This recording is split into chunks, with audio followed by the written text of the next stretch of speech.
Hi, Tamir. Hello, Hello. How are you? I'm good in yourself, I'm sir. good, sir. Good. I'm good as well. Yeah, that's fantastic. Okay, guys, let's have a glance at motivation and yeah, how difficult motivation is to understand and how difficult it is to apply theory. And we have so many theories and so many ideas, but I think the uniqueness of people, the differences in generation, the belief that money motivates and sometimes money does move people to do certain things, all of those things make it incredibly difficult to know what to do when it comes to motivation. So I've shared two articles um, quickly. The first one is this one here. Any comment about that? Yeah. Did anyone get a chance? And there's a wonderful line in here. I just want to find where it is. Where is it now? Yeah.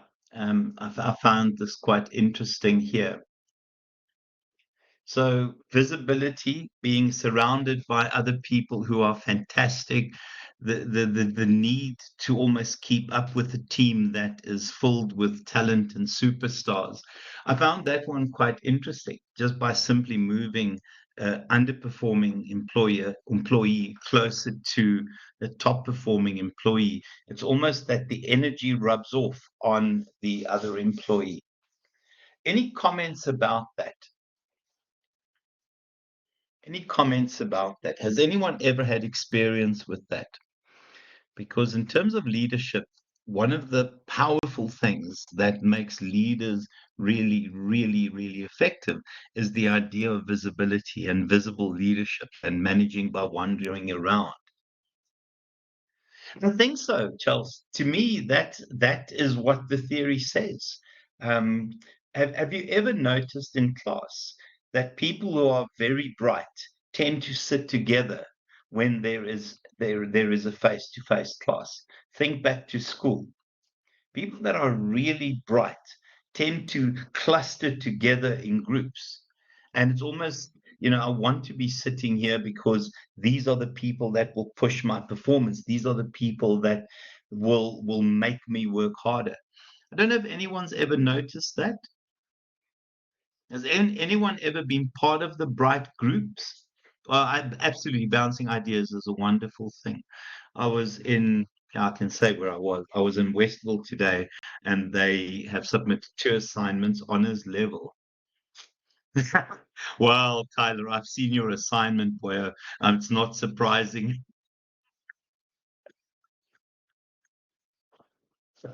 I don't even know what you got. I'm so horrible, guys. You need to report me immediately. I was in Westville today. It is really that. And I've seen average students become above average students by surrounding themselves with really bright students. In Westville today, they've submitted two assignments for their honors, and now they have the group assignment. And I said, have you guys got your group sorted? And you can see all the brighties had clumped themselves together into a single group. And I'm thinking, oh my gosh, the rest of the class will suffer. And it's amazing how the cluster of bright seemed to stick together. So I quite liked this idea. Yeah, but also, I think, Charles, when you surround yourself by bright people, they will tell you also when they disagree with you. And they will tell you based on fact. It's not the no, you're wrong. It's wrong. This is what the reality is. I think you're 100% right. Guys, and then this one. Um, what happens then? Why is that? Give me examples of what a toxic employee would be. How would you describe a toxic employee? Negative all the time. It's the person that will always find fault. Oh yeah, absolutely, always blaming others. Um, Office politics, always a fault finder. So what we see in terms of these kinds of individuals, in particular with toxic employees, and I can tell you now, all of you have worked around toxicity before. I think it's a reality. It's what the world is. I think, yeah, you mix with people that you would normally not consider greeting in the street in an organization. And I know that sounds awful, and I should apologize for that. But the truth is, you get thrown together with people that, yeah, in reality you won't like. Now, in America, oh, absolutely. Work ethics is out the window. In America, they're team-based organizations. And remember, we spoke about self-managed teams, self-directed team, and empowering these self-management teams. In America, those teams hire their own colleagues. Generally, what happens, people's colleagues are appointed by managers. In those teams, in those flat three-level structures, team members hire each other. So if there's a vacancy, they will do the recruitment, they will do the selection, they will do the final onboarding, they will do the performance management. And it deals with that kind of thing, that kind of toxic employee. But that is disturbing, that bit there. That worries me. 30% reduction in performance. And that is very Chelsea, you know what? I think one of the things with those self-directed teams is that performance is such an essential element of that team that friends don't even get considered unless they're superstars. Imagine you say to, and you know, I've been watching Chasing the Sun, which is again as brilliant as the first one was.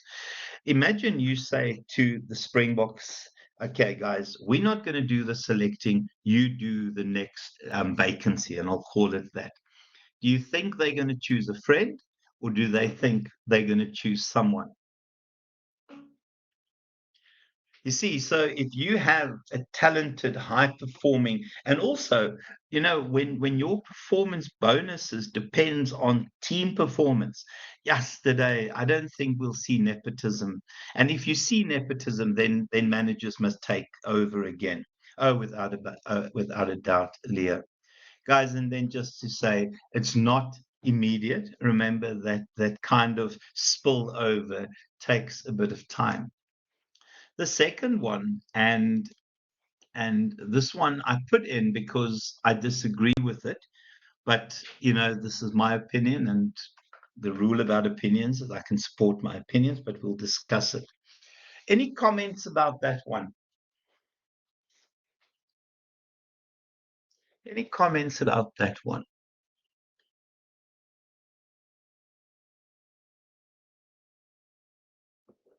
Does money motivate? And I know we've had this discussion briefly previously, because that's what it says. Boosts retention, boosts motivation, and boosts impact. It contradicts my theory. Remember, my theory is an opinion. Any comments about that?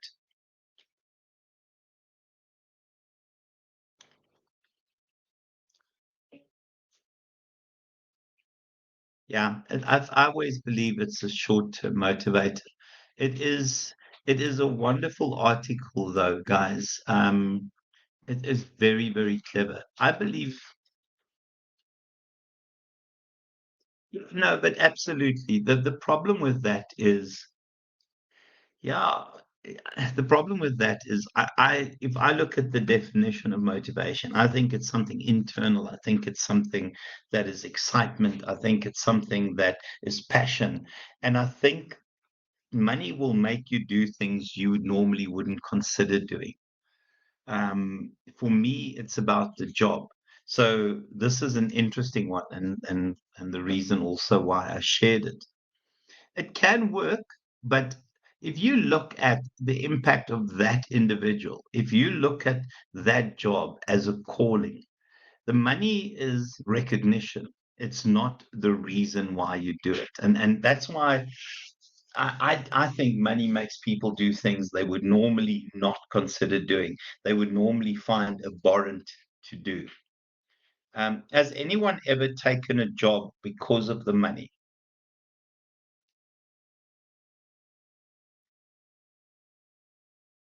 Okay. Everyone Yes. who tell me, Anastasia. I just link it to someone's gonna be, and I just gonna challenge myself with the and Yeah, you jobs lost. because I I lost you there for a yeah. second. Did you lose me? Can Okay, you hear go. me now? Yeah. Yes, I've definitely taken a job because of money. Few times. As long as it's at least in the same company and I'm comfortable there and I'll see it as growth. Okay. Okay. So can I ask everyone a question? I want you to give yourself an increase. No, it's desperation. Fabian, go for it, boyo. Thank you, Dr. Annie. Now, so everything we've been discussing the last couple of weeks, I've just gone through it. And I'm just wondering, when is it the time to actually speak to my, the principal, the boss? So literally, I just received a letter of increase today, just as you're talking Yeah. about it. So now I'm busy emailing her because I'm saying, you know what, over the year, I've just been there a year, and I'm saying I've just graduated now in my honors, and I've been contributing extra hours. I've been doing coaching. I've been doing managing of the various sports. I'm going the extra mile. What I'm receiving is doesn't compare to what I'm doing. And I'm like, is it based on performance? Based on experience, qualification, and I feel like I'm outgrowing the position. How do I relate that now? And I'm like, I'll be 40 next year, and so now I'm thinking, is money my motivator now? Because I need to take care of my family, and now I need to consider: do I make another move into management, which I'm would like to? And so now I'm actually in a situation now. I'm living it. So what do I do? That's why I wanted to share that. Good question, then. And I know what you're saying, and I promise you a lot of people are in your position. Yeah. I want everyone in a job right now to give themselves an increase. If you had to decide what your salary would be from next month, can I just see and congratulations, Boya. Can I just see what percentages you would give yourself? I just want you to type it into the chats. What percentage would you increase your salary by? And be honest. Remember, 30%, so a third Tyroli. 30%, okay. 25, a quarter, right? Okay. Anyone else? 20%? Okay. Chelsea, 25%? Come on, guys. Unlimited. You can decide what the increase is. Come on. Okay. So on average, yeah, let's say it's around 26% or so. Okay. So you would really enjoy 35%. No, it's an increase as of next month. Whatever you get, 40%. Okay. What if you can decide what your annual increase would be? How much would it be? 40%. Okay.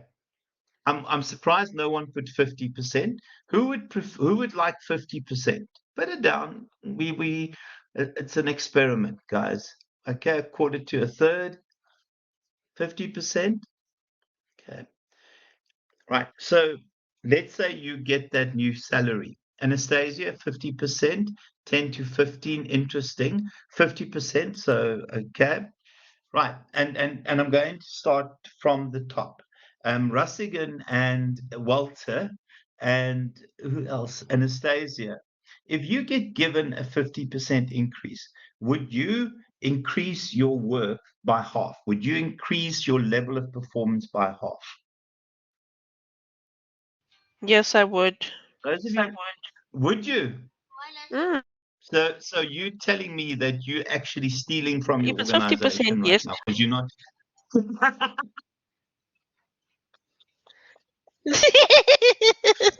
They're You're the stealing from worst me now. Come lecturer in the on, world. Come My on. lecturer just told me he stole. I steal. You're really, Brett, yours is already there, so you deserve 50%. I think the reality is you'll see a spike in performance. Yeah, and that's the problem, Walter. If you, and that's what, and you've now supported what I was trying to say. Thank you, Walter. The rest of you, yeah, thanks for not helping me. Walter, that's the problem. I think most people work very hard. And I think the reality is it would be difficult for them to add a 50%. But Brett, you're right. I mean, it might be that, but will you be able to add another 50% on? For me, it becomes a challenge in terms of salaries, and I'll talk about motivation in a second, guys. So let's take this and tie it into theory. Okay. So, oh, goodness me. So, in terms of motivation, it is about forces that cause people to behave in certain ways. Now, for me, I like the idea of being internally motivated. I think my problem with doing things for money is that you might end up doing things that you will hate and you'll despise yourself for. Now, I absolutely understand, Fabian, that 40, a lot of people struggle with 40 because it really is like this midlife thing. The truth is, Fabian, your generation will comfortably live to 80 and 90. So please don't think that you've lived half your life. I think you're a baby in terms of the bigger picture. So don't think about 40 as a cutoff of anything. And I hope that makes any sense, because your generation, your generation will. I think you are part of the generation that will get to comfortably get to 100. Okay, so you're going to work longer, so the race for you is just starting. Okay, it is absolutely internally, and I don't know if I've answered that, Fabian. I think the race is just starting. Don't think this is halfway through your race yet. The truth is, I do what I love. The worst thing that can happen, and I don't know if this answers your question, Fabian, is for me to move from doing this, because I'm just a worker, guys. Remember, I'm just a worker.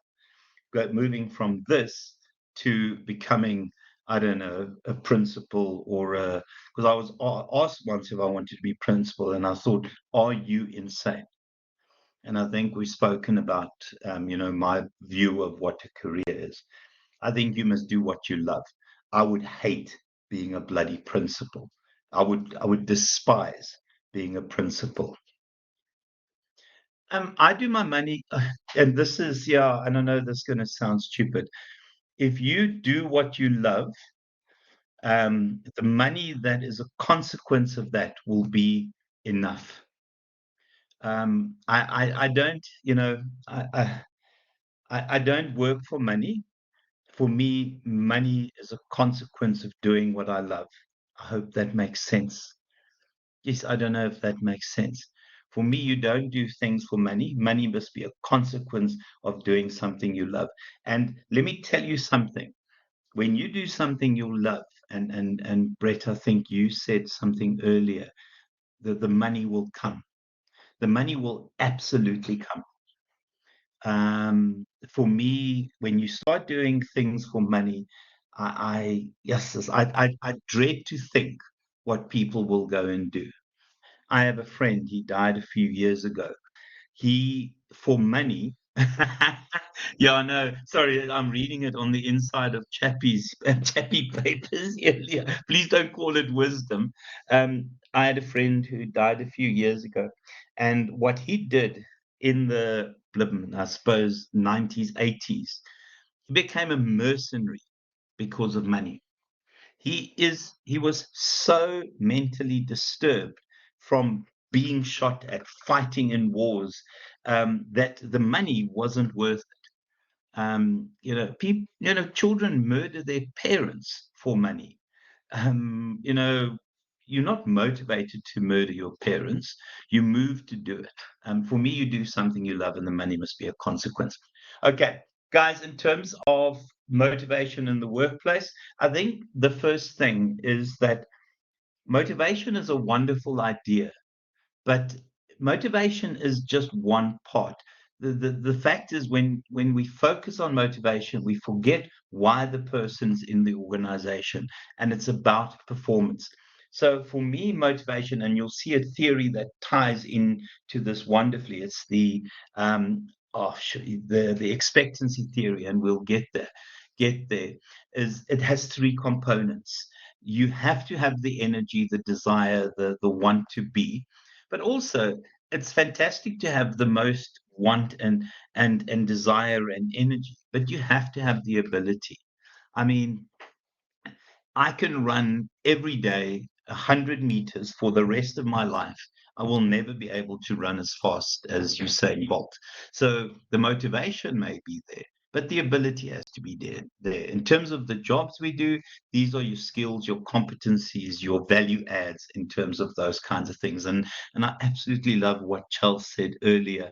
Um, where is it? Something about I'm still learning. I love that comment, Charles. I don't know where it is. I'm going back.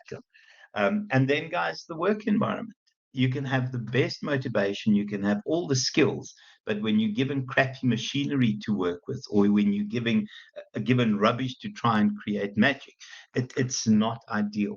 So what you want is this perfect combination. Yeah, I love that, Charles. I absolutely, absolutely love that.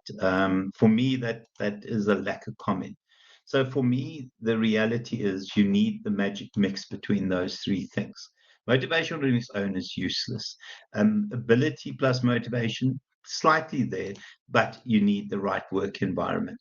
I, in my other life, was head of a training center, and we would take people through courses, and people would walk out the courses excited and enthusiastic, and then we do follow-up evaluation a month later.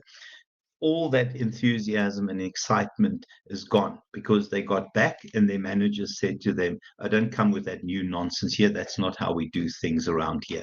And then the work environment's not conducive for it. So for me, I think those three in terms of what the ideal combination is. Guys, and then just also, yeah, it's intangible. I don't know. I can see when somebody's motivated, but I can also see when somebody's not motivated.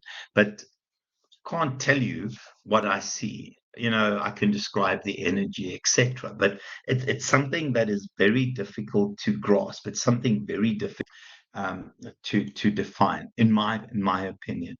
So if we look at the motivation framework, and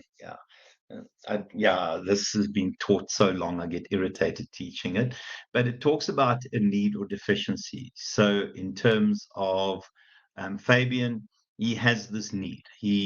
And Fabian, I'm going to pick on you a little bit, Boyo. You're turning 40, and it is a concern. I think thought 40, there's this midlife crisis thing that happens, and I honestly don't think you should have a midlife crisis. You're too young for that. Have your midlife crisis at 60, okay? So there is this need. You have a need in terms of your own, you have a need in terms of your own ambitions, you have a need in terms of your definition of what career success is, a bit of a ladder thing. And also you realize that you've got kids and you've got to take care of people. So all of those are realities. And I'm not a psychologist or an analyst, but that's what I see in terms of what you've said. So you clearly have some sort of need, and whether that need is recognition or achievement, and I think it's an achievement need that might be at play. And boy, sorry, I'm just talking. So what do we do now? In terms of what Chell said, she'll go and learn more. She'll try and understand better. She'll attend courses, and that's one way of doing it. Another way of doing it is to apply for jobs, is to move sideways, is to move to a different organization. So you look at those options, and then you have to throw the dart at the board. At this stage, you're just thinking what to throw. Then you've got to decide. I'm going to apply elsewhere. I'm going to attend this course, and what you guys are doing are very clever in terms of attending this as well. And then you'll see whether your need has been satisfied, and whatever the need is. And I can tell you now, it's unconscious, so it's bloody difficult to pinpoint. But when you satisfy it, you'll know that that it's been satisfied. You will either reinforce the behavior, or you'll go through that pattern again and restart the behavior. So look for different ways, new behavior, and that cycle continues for the rest of your life. I don't know if that makes any sense. Does anyone actually behave like that? Now, remember, this is unconscious. You're not going to go, step one, I have a need. Step two, it's not as simple as, sorry, I'm trying to do my own Afrikaans accent there, my apologies. Does that make sense? Is that how motivation works?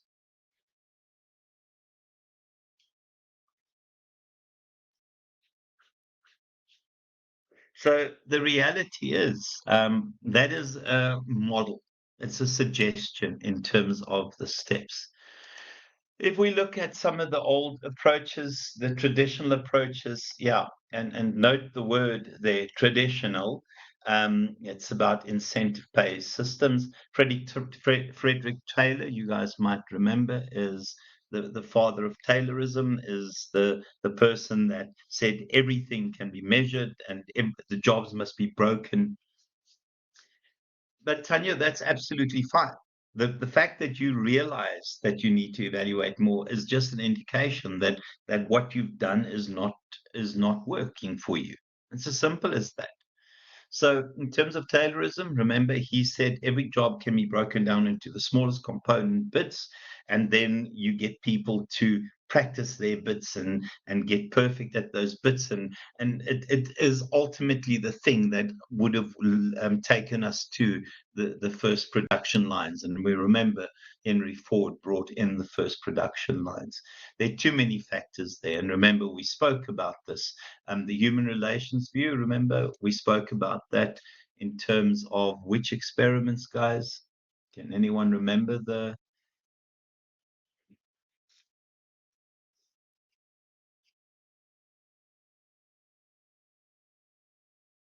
But that's exactly it, Chelsea. Yeah, the Hawthorne experiments, guys. Remember, we spoke about the Hawthorne experiments, and it looked at the relationship between illumination and work performance. And they found that there is no relationship. But because people started paying attention, or the researchers were paying attention to the employees, that attention suggested to the employees they were important. And whether they made it lighter or darker, performance went up. And it gave us a new view on the value of paying attention and valuing it, and being interested. And then obviously, guys, it is about looking for real contributions.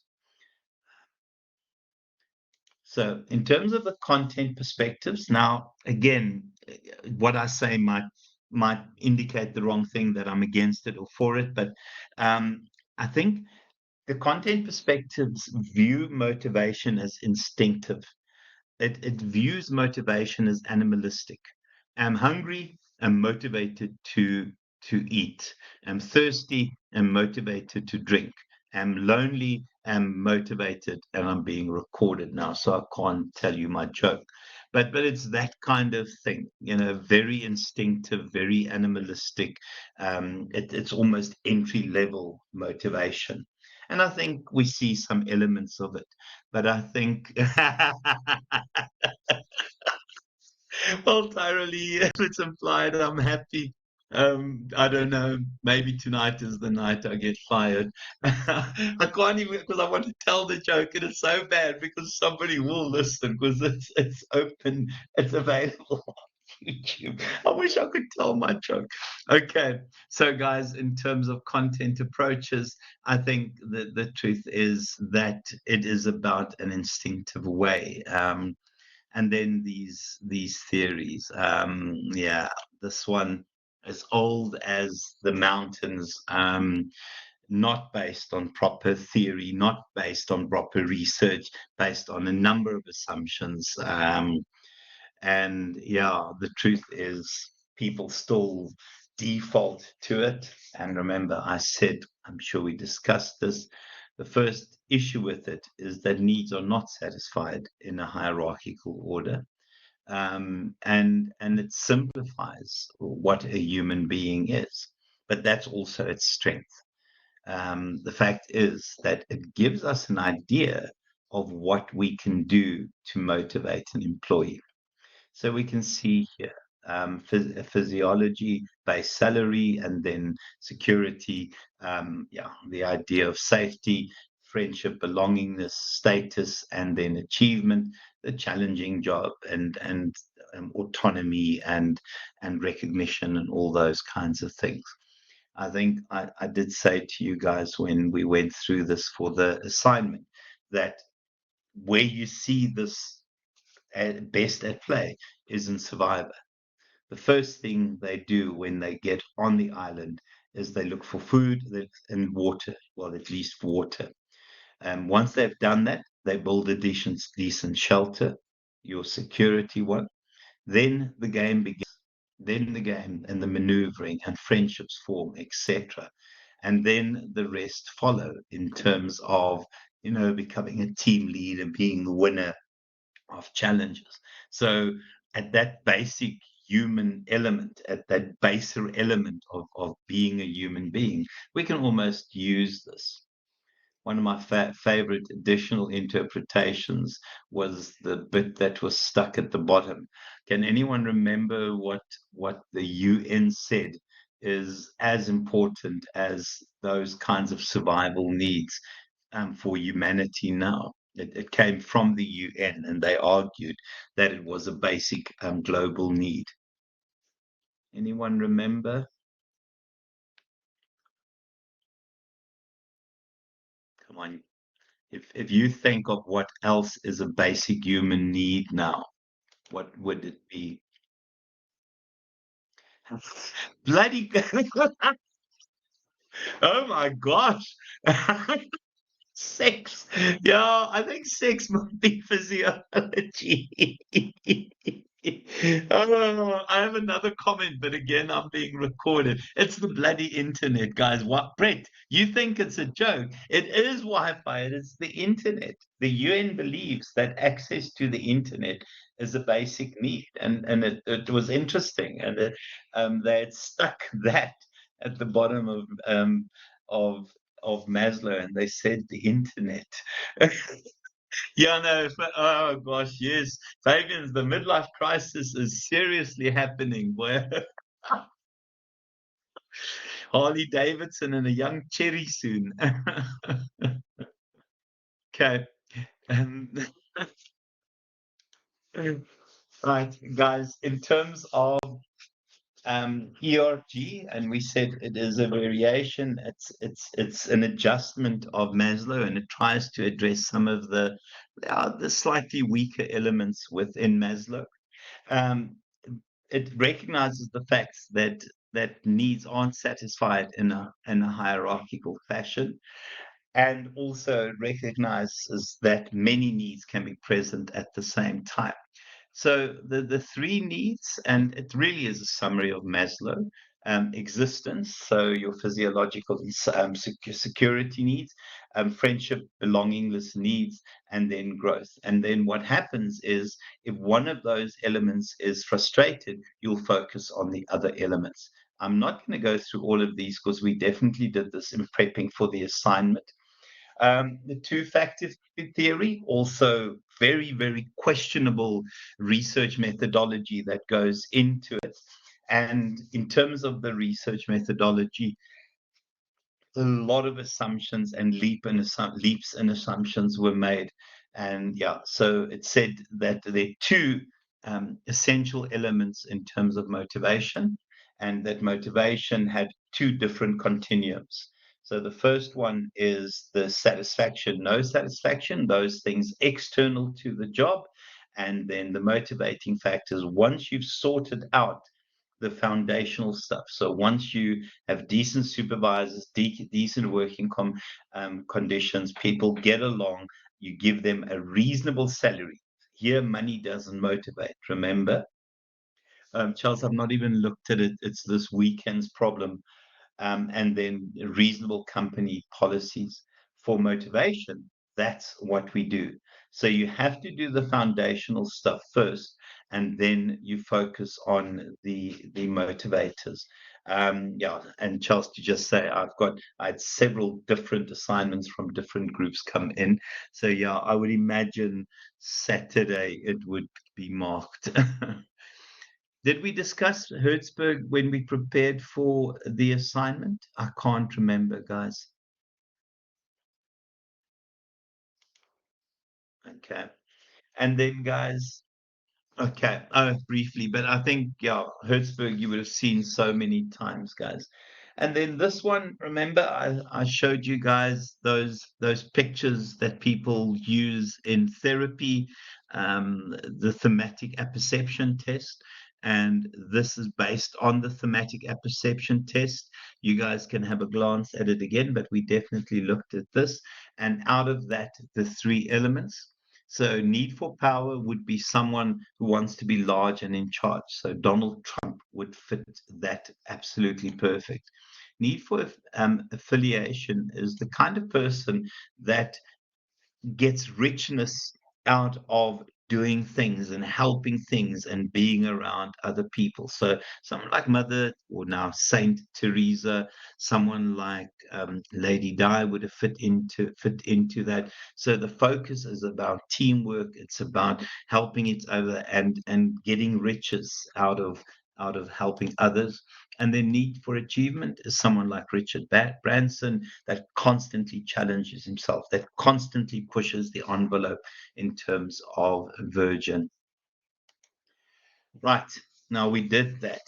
Did we do the process perspectives in getting ready for the assignment? Sorry, guys, I have a lot of assignments I look at. Did we look at process perspectives? I don't think we did. Thanks, Mandy.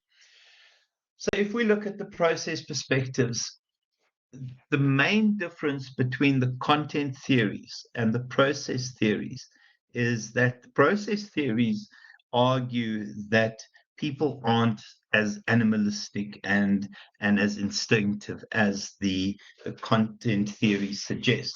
And in fact, people are cool, calm, and calculating in deciding whether they're going to be motivated or not. So it's not, I'm hungry, I'm motivated to eat, I'm thirsty, I'm motivated to drink. This set of theories argues that people go through a series of questions in determining whether they're going to be motivated or not. So people essentially take a step back from a situation and they look at circumstances, and depending on their assessment of those circumstances, they will then decide to be motivated or not. Now, the way I describe it is that it's a conscious, cool, calm, and collected, take a step back process. It's not. It's done subconsciously. It's done unconsciously. So we tend to assess situations and then decide whether we're going to be motivated. It's an interesting approach. And guys, you'll see here that in some of these theories, it actually works really well. The first one is my favorite theory on motivation. It takes a nice situation and contextualizes it within the workplace in terms of telling us the unconscious processes that people go through in deciding whether they're motivated or not. So it talks about 2 things, and I'm not too fussed about it. It's a lovely summary of it. How much we want something, and also how likely we are to get it. And I'm going to move on from there. I just want to see if this one, yeah, I don't like that. Sorry, I just want to open Paint quickly, guys, so I can do my art so you guys can sell the NFTs again. Right. So it talks about the relationship between, where is this? Effort,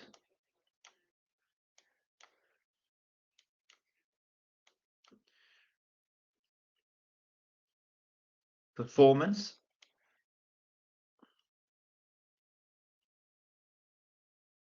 consequences. So you guys will have to write it out. And the attractiveness or not of those consequences.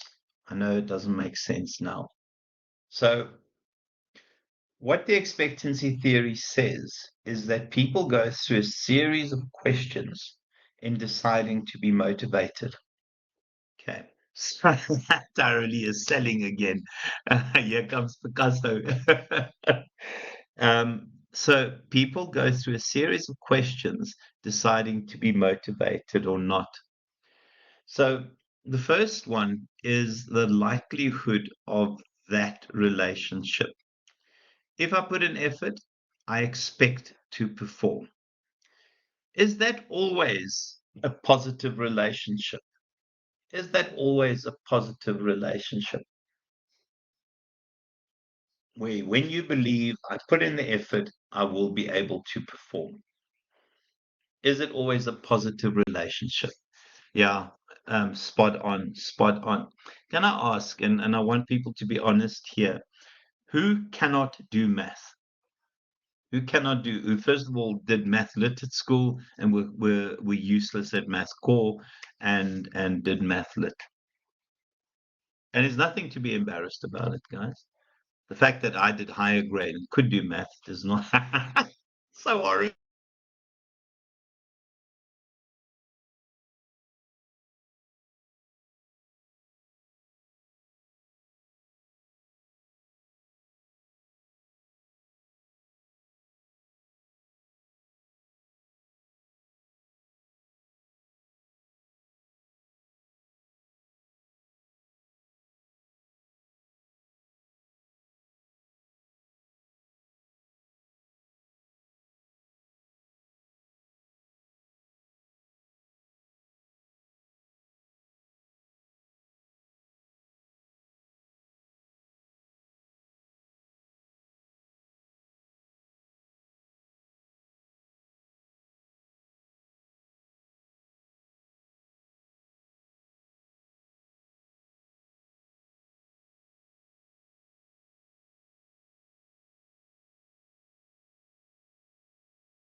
Hi guys, I'm back. My apologies. Yeah, hold on a second. I'm just going to move across to my 5G. My fiber is really really rubbish. Sorry, hold on. Sorry guys, can you hear me? Yeah, sorry. No, my battery didn't die. My bloody fiber went down again. Let me just see whether I'm on what I'm on now. Okay, guys, hold on a second. I'm going to switch over to, where is that? Hey, wait. Sorry, I'm just, okay. So guys, I'm back. Let's see how it goes. My apologies for that. No, it's not any of that. It's fiber, guys. Get fiber. Get fiber, they said. It's the best idea ever. Sorry, guys. Can I quickly ask? My apologies for that. I've just gone onto my backup. Can I quickly ask, which subject at school couldn't you do? Yeah, 25% for my crappy fiber, guys. All of you get 25% extra. Geography, physics. I love this. Science, okay. Science, geography, science, physics. Okay, Charles. History, Tanya. Oh my gosh, okay.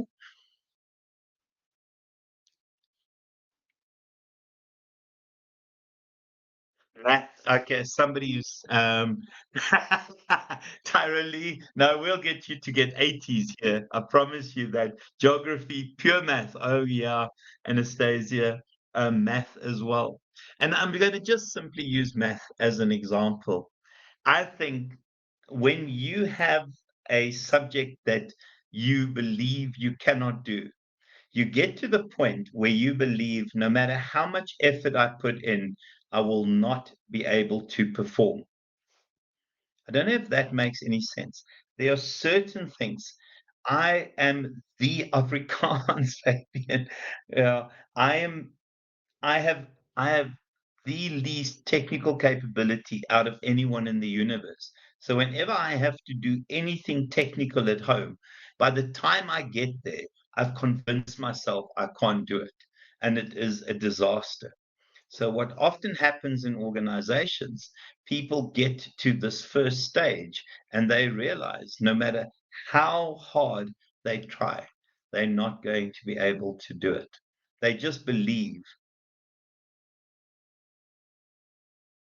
And Tanya, my boys are math boys. And they didn't get it from me; they got it from their mom. But my oldest son, for his pure math honors, had an average of 96%, and and he loves math. Okay, he's a data scientist now, so he's moved slightly away from math. My middle kid can do math.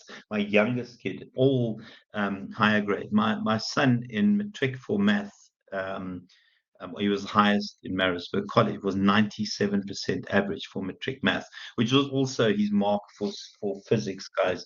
I always think that when we sit at the dinner table and everyone's at home, I'm always the dumbest person at the table. I absolutely hate it.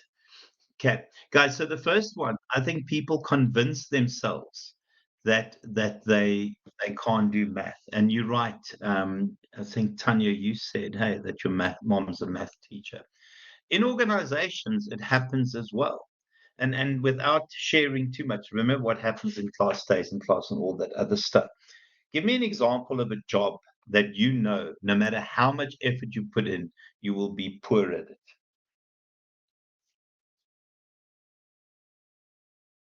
Think of a job that you've convinced yourself you can't do at work. Can I tell you what telesales? Yeah. Can I tell you what my job is? I honestly have convinced myself I can't do admin. And you cannot believe how useless accountant, Brett, how useless my admin is. Honestly, my admin, I was just talking to the head of admin now because I haven't bloody done stuff again. And I told her to stop irritating me. But and I can tell you now, once you believe you can't do something, you're screwed. You oh, very, very professional. Public relations. Yeah, no, I'm too honest for public relations, Anastasia. Way too honest. Oh, Tanya, you are such a show off. Thanks for that minus 20%. Guys, so this first relationship in terms of the theory is the expectancy bit. So people, do you expect when you put in effort, you can perform? So when I think of my kids, when it comes to maths, they know that they put in effort, they'll perform. Now, the kinds of things that will go hand in hand with that would be, and you guys can write it down. So to get that positive link there, you need successful experiences.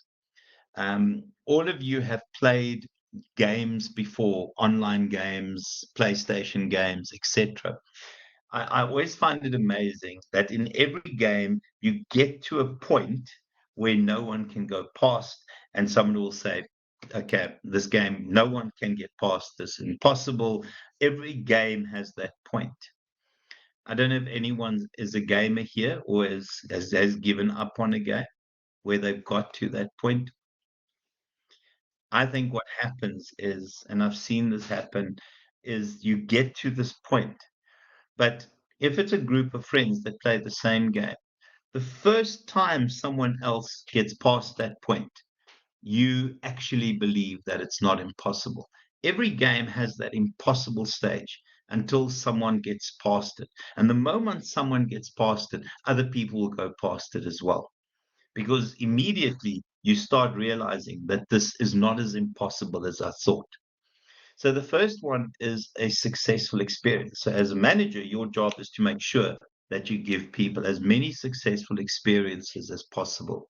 The second one is give people the basic knowledge, skills, and attitudes. Send people on training, have people sit and learn, mentor people, coach people. And then the third one, guys, is this idea of and this, it's not a term that we use, but the term, and you need to write this down, is self-efficacy. Self-efficacy.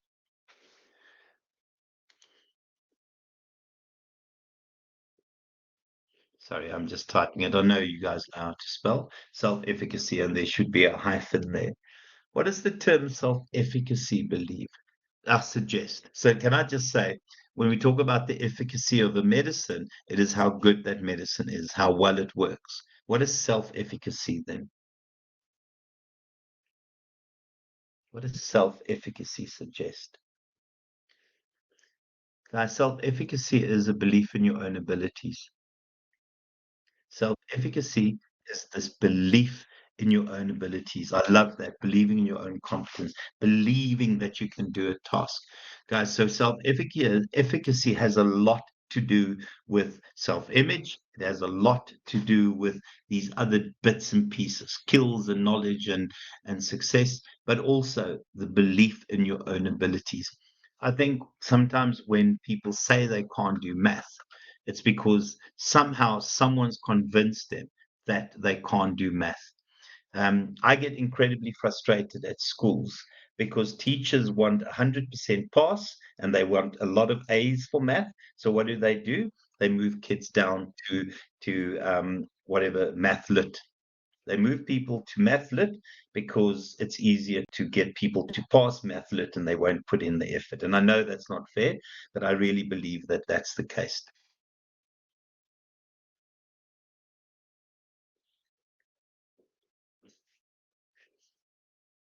To be not be honestly, Chelsea, the two go hand in hand. Hey, um yeah, the two go hand in hand. Well done, Tyra Lee.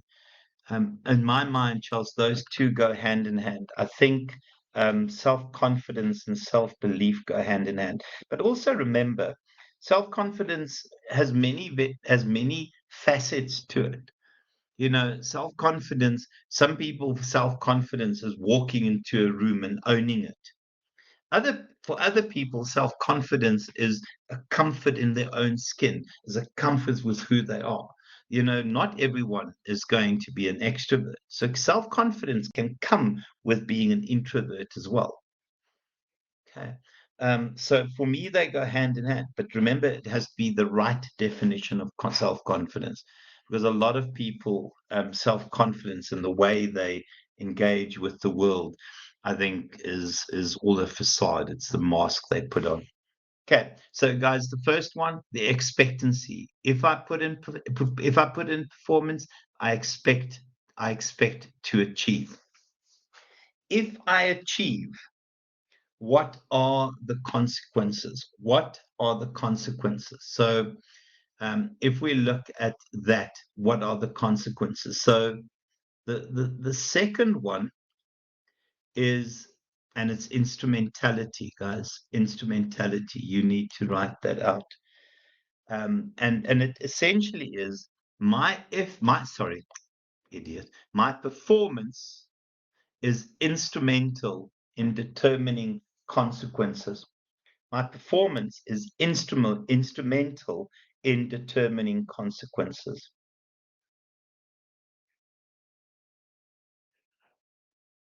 So parents do this, employers do this. Has anyone ever had a situation at home or in employment, and we're going to start with parents, where your parents said to you, if you do this, this consequence will follow. If you do this, if you get so many A's in matric, I will buy you a car.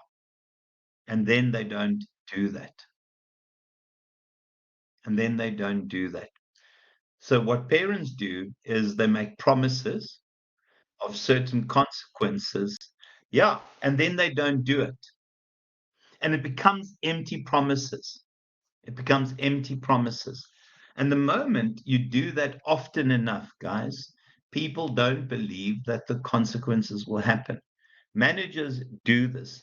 Employers do this. If you achieve these performance targets, these bonuses or these consequences will happen. Yeah, we'll talk about that, where it could also be false threats, because it could also be negative. That's a good point, a very good point, actually, Fabian. So what happens is we see it in organizations. Has anyone ever worked in an organization full of empty promises? And Walter, I'm stealing that because it's such a nice term, full of empty promises, where they make promises about if you achieve that level of performance, and then these consequences will follow: extra time off, bonus, whatever the case may be. Parents do this to kids as well. If you do this, that will happen, and then you don't do it. And it could be anything. Marks for grades. I see some wonderful examples there. And then, guys, the last one. In terms of those consequences, and this is valence, V-A-L-E, V-A-L-E, V-A-L-E-N-C-E. This is valence. And then valence is attractiveness.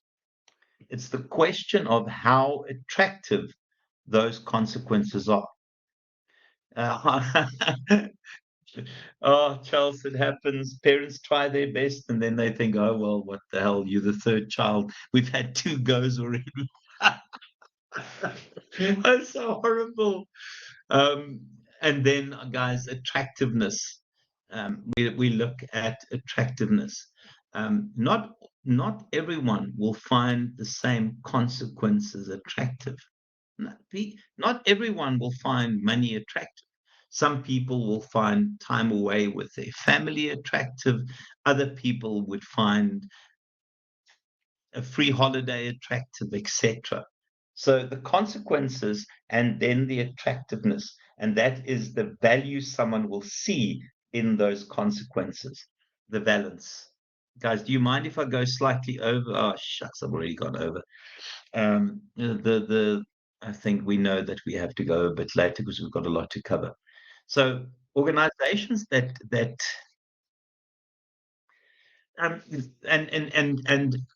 truthfully, Charles, exactly, because those consequences could also be things that you might want to avoid. So if you don't clean your room, I am going to ground you for 2 weeks. 20 times you don't clean your room, and you still don't get grounded. The 21st time, you're not going to clean your room. So you're trying to avoid negative consequences. But if you get punished every time, the lack of attractiveness will also get people to perform. But those are your employees that aren't performing.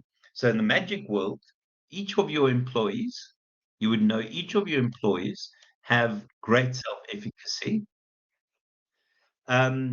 It's instrumentality, Brett, instrumentality. That performance is instrumental in guaranteeing those consequences. Yeah, thank you. So if in the ideal organization, employees believe that if they put in effort, they'll be able to perform. They know that if they perform, there will be consequences, and they will find value, and those consequences would be attractive. I quite enjoy this theory, and I can tell you now, guys, yeah, I don't like the way it's depicted here, but the truth is, it does work. It does work. It's the essence of most well organized, effective performance management systems. Any comments about that theory? Any comments about that theory, or my interpretation of the theory at least? And I know my interpretation is right, but any comments about that theory? Can it work in an organization?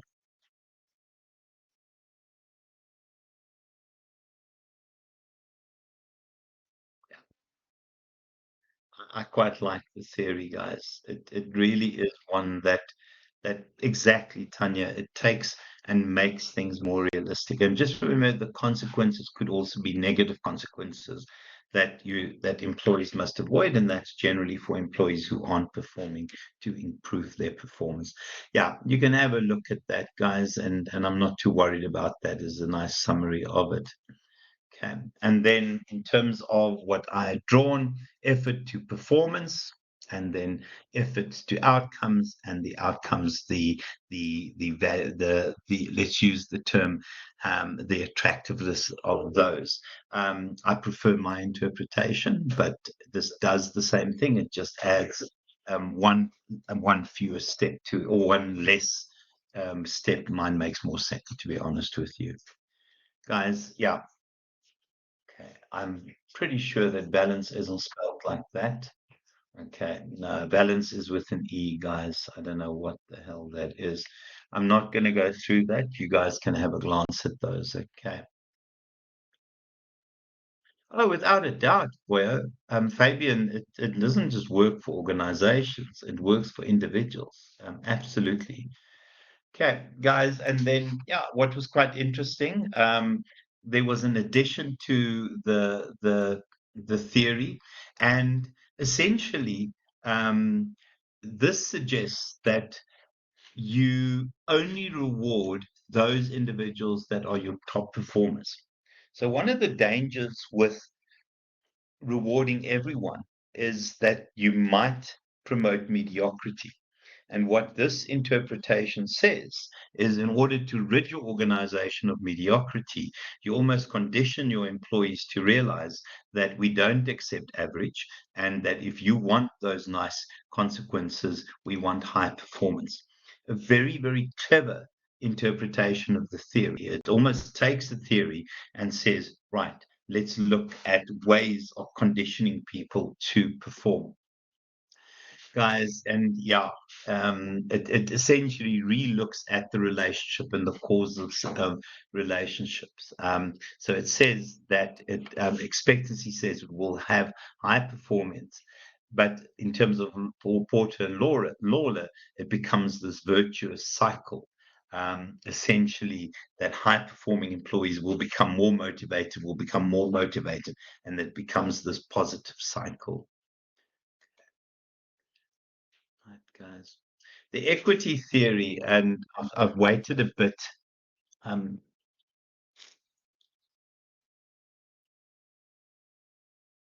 Yeah, and did they keep them, Mandy? Did they keep their top performers? Oh, I see. So essentially, you don't have a sharp instrument, so everyone looks like they world class. Is that what you say? Because they used the wrong tool, mediocrity looked great.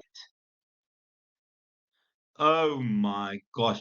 Yeah, I lost my mind once. And this person at Maritzburg, this person now works in distance. And yeah, I'm one of the, unfortunately, I think the nature of my personality is I don't keep quiet, and also don't back down. But one day we were at an awards evening, and out of the blue, all the lecturers who are attending get called up onto the stage, and we get given this cup. And I looked around, and I thought, of the 30 people they somehow wedged onto the stage, the only people that I would have given that cup to, if it's based on performance, would be about 6 or 7 people.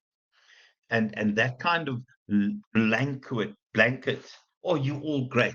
Yes, that pees me off, because useless people, the one person we were in the process of I think I told you guys my master's degree in labor law, so I advise in labor law.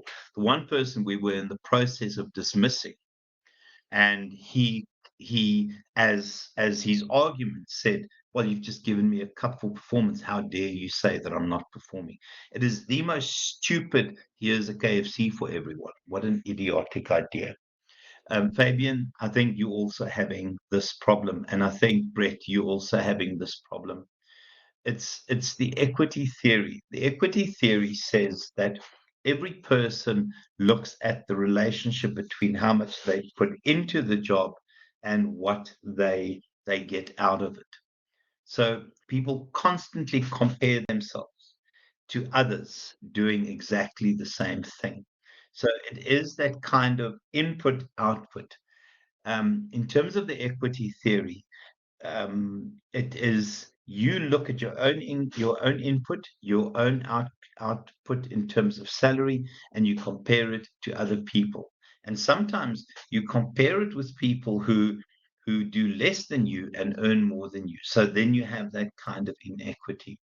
Those of you that work in salary systems and know salary systems, it is also the basis of some of the most well-known salary systems, Peromnes, Patterson, Hay, all of those, where they talk about internal equity, external equity, and individual equity. But I mean, that's a story for another day. So in terms of the equity theory, what people do is they look at their own salary, and they also look at other people's inputs. And then they look at comparing themselves with others who they believe put in the same amount of effort as they. And if those people earn more, or somebody who puts in less effort than you earns the same as you feel under rewarded. But if you base your commission on performance, Chelsea, you would want inequity. As long as you use the same standards to determine what people earn, there should be inequity. Okay. Here we talk about those traditional jobs where as long as you're at work, you get paid. And some people will be at work shooting the stars out, and other people will be at work hoping that nothing comes across their desk, but they'll earn the same salary. Yeah, you see, yeah, and that's awful, Chelsea. Yes, I mean, it is such a good point. I remember in 2007, I had, I think, Fuso trucks as Mitsubishi. I think it's Mitsubishi's Fuso. Um, I had a class in business school of Mitsubishi Fuso guys. The company had paid for them to be there, and we did a management course, I suppose, similar in content to this.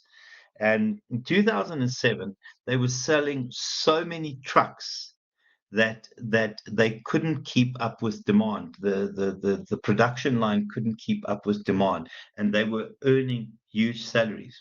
In 2007, we know that there was a global collapse of financial systems, which hit us as like a tsunami wave in 2008. And all of a sudden, they couldn't earn a cent, and they were doing exactly the same thing. And that's the problem. Sometimes we hold people responsible for outcomes they can't control. They couldn't control the fact that we had a global collapse of different economies and global recession. So sometimes you have to reward people for their behaviors, not the outputs, because they can't control the things. You have to control what you can control. At Varsity College, the face-to-face people, I get rated on class attendance. I mean, imagine I get rated here. I should have about 60 people here. I don't think I'm a bad lecturer, but I had 22 people tonight. And how the hell do I control the attitude? Oh, you should be so dynamic and exciting that everyone would want to be there. And I think, yeah, sure. Guys, so in terms of the inequity, you'll either feel under or over rewarded, and then yeah, there's certain things you'll do to correct the balance. Yeah, again, in terms of these goal setting theories, it is the conscious decision taking process. Guys, I know I'm gone over, my apologies. I have how many more slides? No, I'm rushing. I'm going to stop here. Okay. Guys, you can have a glance at that. Right. I'm going to stop there. Tonight, I've stolen